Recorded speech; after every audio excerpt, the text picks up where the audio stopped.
My name is Michael Burrell. I started on the railway in 23rd of December 1963. My grandfather was a railway fiddler. My grandmother was a railway gatekeeper at the railway gates. There was railway gates at Millthorpe on the Blaney side, and she lived in the railway house, and she would open and shut the gates during the day from 6 a.m. to 6 p.m. of the night for the cars to go through, or trains to go through. And I started there working at those gates for the night shift from 6 p.m. to 6 a.m. We had a little cabin there on the opposite side of where my grandmother lived, on the opposite side of the line. Coal fires, kerosene lamps, and you used to have to put all the kerosene lamps out on the gates with the red and the white on different sides. That was because of when a train was coming along, if they seen a red light, the gates were open in the night time, you know what I mean? Safety thing. White lights, they were right. So from 6 p.m. 6 a.m. we used to just go out and shut the gates. They're always open for traffic. We go out and shut the gates when the train was coming against any road traffic. The system we had then was, you got these electric staff instruments up here. Electric staff section was from Spring Hill. There was a location back from Millthorpe, and there was Millthorpe, and there was Pelona. Pelona signal box was a location between Millthorpe and Blaney. So they were the short sections. It was only a smaller, like shorter trains, and the crossing loops running not that long, you know what I mean? So you had a lot more trains running. So they'd tap that instrument, and there was code to whatever it was. You had code for each, whatever you wanted to do. The train had come from Spring Hill. At Millthorpe, you would then signal to Pelona. You give us whatever the tap system was, that you request a staff, electric staff, to run in those instruments. They're so long and they fit in the grooves of those instruments, come down. And the section, you had 2 in each location, Millthorpe, Spring Hill, Millthorpe, Pelona. If Friday everything was okay, the fellow at Pelona would tap back and hold his lever down. There was a needle there, and when the needle went like that, it meant that the fellow at Millthorpe actually, he'd pull it up and pull the peg, as we call it, up through the instrument. So that's how we got, and that instrument, that peg would show, or the staff instrument would show Millthorpe Pelona. So they were always marked for that particular section for safety reasons, obviously. And then we had these pouch of staff carrying things, the cane thing with the pouch on the bottom, where you put that electric staff with the rings in there, in the pouch, and put a strap, and there's a strap around it, and you'd strap it up. And that incoming train, the fireman, not the driver, the fireman, he would hold his staff with the staff in that for the Spring Hill Millthorpe section. He'd hold it out, because you'd stand right on the edge of the platform, the train's coming in slowly. He'd hold it out, and then you'd hold yours sort of under, you know what I mean? So you coordinate both. As the train's going through, you'd catch his through that, and you give him the section, and then he'd have to show that to the driver. The driver would check that the section was right, Millthorpe, Pelona, away to go. And you then tap to Pelona, a couple of taps on the thing, the train's now left, it's on its way. When I first joined the railway, it was called a JSA, a Junior Station Assistant. They issued you with the railway uniform. They give you the coat and the vest and the trousers and a cap with a badge on it with a number. And then I went to Orange as a junior clerk originally, the District Superintendent's office in Orange. I leave around the office, I was a junior 6th grade clerk. I started 654, that's the promotion where you went. I used to go around relieving people in the holidays in the clerical positions. In the office, I used to relieve in the parcels office, booking office. Because all the mail trains were still running in those days. You had the train from Dubbo, the train from Parkes going to Sydney, and other ones coming back, selling tickets. And when I got a job in the goods shed in Orange, I then became a 6th class clerk because a vacancy occurred there. When I went to Blaney, I became a 5th class goods clerk. I went to that. Everything came by rail in them days, just about everything. And everything was sent by rail, all the stock and the wool, and, that sort of things. I was there for 10 years in the Blaney goods shed until They closed it down because things was then starting to come by road.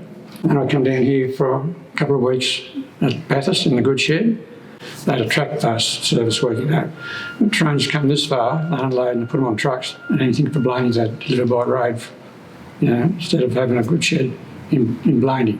I then got a job in Orange Control. That's a control centre that runs and coordinates all the rail services. It goes from Lithgow right through to Broken Hill. It's a massive big area from Blue Mountains to the South Australian border. Train control consists of coordinating, as I said, all the rail services. We had what we call mandatory trains, which run to a schedule, like the passenger trains. That was their schedule for those days. And the conditional trains, any conditional trains that wanted to run. So we had to give them a path through the area, because a lot of the lines was always single, most of it was all single. To become a train controller, it was 6 weeks in Petersham College in Sydney of training.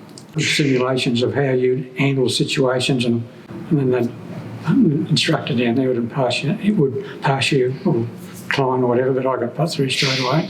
So when you went in there as a train controller, you're either on the control board coordinating all the rail services, or you're out in what they call the back room programming all the trains. And you did them with pencil on big graphs, and all the stations, it was the massive big graphs, all the line sections all the way through every line, in the whole district. So you had to program the trains if you're on the program. The crews were on the train control board. They were in pencil. As the train went through, you'd mark them with ink as they went. And then later on in 1996, it all changed.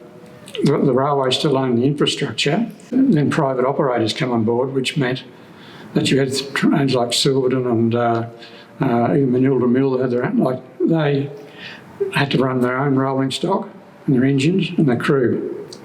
But the railway still owned the tracks and all that sort of thing, the signals. So they would request a pass to run, say, from Lithgow to Dubbo, for example's sake, with a train. Because I did a lot of the programming, and I was on the train control boards, which operated the system, give all the instructions to all the trains, all the crews, all the running staff, all the workmen on the lines, peddlers, all that sort of stuff. They want to go on the line and do their work. So you'd have to give them a path, what they say, they want to work in a section along the rail lines on the side. There was always these numbers. That was a mileage from Darling Harbour through to Broken Hill. You look at see what train's running, say, okay, I can give you, an hour, like an hour's break between this. Go ahead and do your work in that time. You'd issue them an authority to do that. They'd have to clear the line before, and they'd ring you up and tell you that they're off and clear of the line, and there's nothing left on the line. Skipping ahead a bit, ARTC come on board. They run the system now. This is all the computer agents all coming in and all this sort of stuff. And instead of issuing paper instructions, we'd run trains by computers. So you'd have a computer in front of you, and trains, they'd say log on, as they'd say. You get their engine number of the crew, who the crew is. You'd sort of put them in the system, and depending how far they could go, like they might want to go through to Dubbo or Broken Hill, but you might only give them bits of a time. So and you get their crew, so you give them a train order to travel from A to B, like, wherever the sections end. There's quite a lot of sections, A to B. And when they got to B, and they had to cross an oncoming train, you give them an order originally to go into the loop at that location. And then they come onto you, they'd hit a button on the loco, come back to you and say, Mick, we're included the loop at wherever. And I say, right, I can cancel the order. So they give me back a code that I'd give them. So therefore, they're the only ones that had the code. I didn't even have the codes. Once I give them the code, it went off my screen. So I just couldn't cancel it accidentally. So they give me a code back, and I put the code in it. It was correct, it cleared, and then that line, instead of being marked in red on my computer as being occupied, it'd go back to normal, back to white. So the train then coming this way could get an order, continue on through with an order to go to wherever. So, yeah, it was pretty full on for a good while there, running all those trains all around the district. I then become, we had what we call area managers, one at Parks, one at Dubbo, and we had the district superintendent's office at Orange, and they were the inspectors and the bosses still working in control. And then the managers, when they had holidays, I'd relieve them as well. So I was responsible for the whole district between, let's go right through to Broken, all those lines.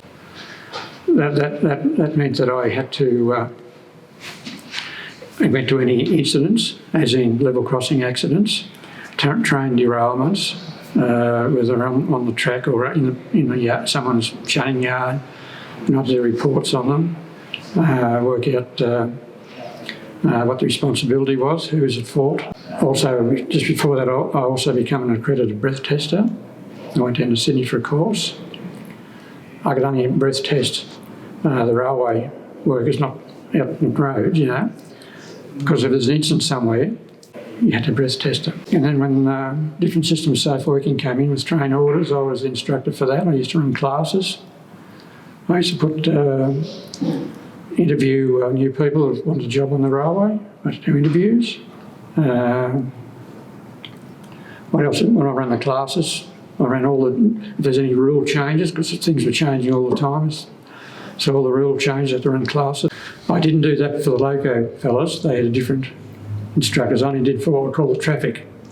Traffic staff was people working on the lines, or have connection with the lines, We controlled all the signalling, so just the running staff. So it was a pretty responsible job. We had 3 train control areas. One was in Newcastle, one was in Orange, one was in Junee.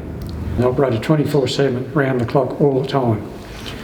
When ARTC came on board, well, half of them had been in for a while, they decided they were going to have one control centre to operate the lot, and we said, no, you'll never be able to do it. But they eventually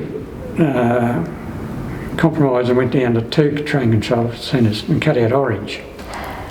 Right, so Newcastle come down towards Orange, Junee control come up towards Orange, and cut the Orange train control, took over some of the boundaries.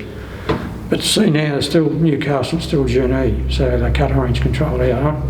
So we went up to Newcastle. We were up there for about 3 or 4 months, I think, to run them through all our work that we do in our district. There was 7 of us went up. They closed Orange down and we were made redundant. I think it was May 2007.